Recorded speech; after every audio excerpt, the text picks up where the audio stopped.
I si ho fan bé, li sona, senyora Chantal? Doncs sí, ho hem fet bé.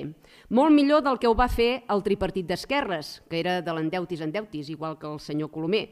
La senyora Jordà ja fa anys que campa per Madrid, però els ripollesos encara a dia d'avui estem pagant els deutes que va generar. Ho sabien que el govern tripartit es va gastar 683.000 euros sense tenir-los? Es pensaven vendre un terreny municipal i es van gastar els cèntims i en acabat el comprador es va fer enrere. I ara, cada any, hem de dotar una part d'aquest import. Si no haguessin jugat al Mago Pop, el romanent positiu d'aquest exercici hagués pujat 80.000 euros més i s'hagués enfilat a gairebé $500.000 d'euros positius, però hem hagut de cobrir els seus tripijocs. Ja es poden anar manifestant en contra meu davant l'Ajuntament, ja, que potser som els ripollesos els que ens hauríem de manifestar contra vostès, les seves males praxis i la seva mala gestió.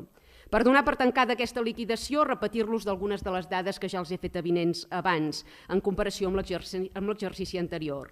El meu govern ha estalviat 43.000 euros en publicitat. No hem tingut certament titulars amables com els anteriors batlles. 14.000 euros en concepte de representació de batllia, 16.000 euros en aportacions a grups municipals i càrrecs electes i 91.000 euros en fires i festes, reduint també la sobredimensió de l'administració pública. Dir que sí que han augmentat la partida de policia local perquè, com vostè sap, el nostre govern aposta clarament per la seguretat i la neteja, que són dos dels eixos fonamentals del nostre programa polític. Hem gestionat els recursos públics amb responsabilitat i mesura, amb seny i amb ordre, i hem sanejat la situació de l'Ajuntament. A partir d'aquí ja poden anar convocant concentracions o redactant manifestos.